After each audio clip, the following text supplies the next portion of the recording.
একটা বিষয়ের উপর অর্জিত গণভোটের রেজাল্ট যদি পক্ষেও যায়, ধরেন আজকে গণভোট হইলো, রেজাল্ট পক্ষে গেল, কিন্তু 3 মাস পরে দেখা গেল এখানকার যে সংস্কারগুলো ছিল এগুলো কার্যক্রম করলে দেশ আসলে পিছিয়ে যাবে, দেখা গেল, মানে উদাহরণস্বরূপ বলতেছি, পার্লামেন্ট চাইলে এটা নাও করতে পারে।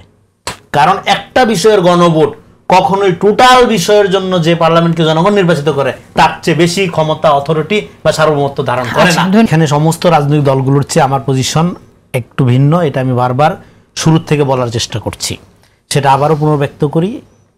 আপনি যেহেতু প্রশ্ন করলেন, প্রথম কথা হলো জুলাই সনদের আইনি ভিত্তি কেন দরকার, এটা গণভোট কেন দরকার। এইখানে বাংলাদেশ রাষ্ট্রের গণঅভ্যুত্থানের মধ্য দিয়ে সেকেন্ড রিপাবলিক শুরু হয়ে গেছে। এই রাষ্ট্রের শুধু সংস্কার না, পুনর্গঠন দরকার। এই বিষয়ে আওয়ামী লীগ ছাড়া কারো কোনো দ্বিমত আছে? যেই বিষয়ে কারো কোনো দ্বিমত নাই সেই বিষয়ে গণভোট কেন দরকার আপনার? 1 নাম্বার।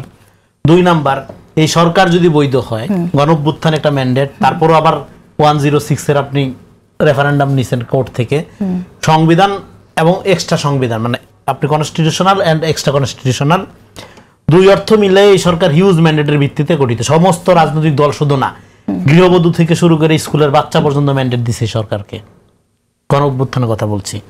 তাহলে সেই ম্যান্ডেটের ভিত্তিতে গঠিত সরকার বৈধ, সেই সরকারের গঠিত কমিশন বৈধ, সেই কমিশনের আনিত প্রস্তাব অবৈধ হয় কিভাবে? তারপর আইনি ভিত্তি দরকার কি? তাহলে তর্কটাই জায়গায় না। এটা একটা কমপ্লিটলি কুটতর্ক করা হয়েছে দেশকে রাজনৈতিক দলগুলোর মধ্যে পরস্পরকে বিভাজনের মধ্যে ফেলার জন্য, পরস্পরকে মুখোমুখি করার জন্য। আপনার ক্রাইসিস কি? আপনার ক্রাইসিস হলো আপনি দ্বিতীয় রিপাবলিকে প্রবেশ করবেন।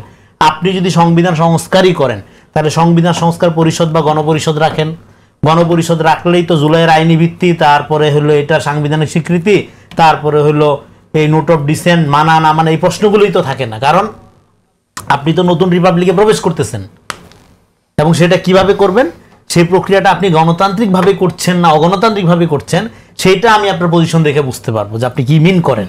সেটা আপনি বিএনপি হন, জামাত হন, এনসিপি হন, আপনি সেটা গণতান্ত্রিক প্রক্রিয়ায় পরিবর্তনের দিকে যাচ্ছেন না হঠকারী মানে অগণতান্ত্রিক ভাবে যাচ্ছেন, সেটা আমি কিভাবে বুঝবো? যেমন ধরেন এখানে আমরা আছি 4 জন, আমি ধৈরা নিলাম এই 4 জন আমাকে সমর্থন করে, আমি ধৈরা নিচ্ছি, ধৈরা নিয়ে এবার আমার একটু পছন্দ, ধরেন এই ভাইকে আমার একটু পছন্দ, হ্যাঁ আমি জানি সবাই আমাকে সমর্থন করবে, কিন্তু আমি কাজের ক্ষেত্রে ওনাকে একটু প্রেফার করলাম, গণতন্ত্র হবে না। কিন্তু এবার আমি ভোটে গেলাম যে আপনারা আমাকে পছন্দ করেন কিনা আমি জানার জন্য ভোটে গেলাম। এইবার আমাকে ধরেন অর্ধেক ভোট আমি পাইলাম, মানে 51% ধরেন আমি পাইলাম। কিন্তু যখন আমি 51% পাইলাম তখন আমি ওই 100 আরো যে 49 জন পাইলাম না তারও ম্যান্ডেট প্রাপ্ত হই।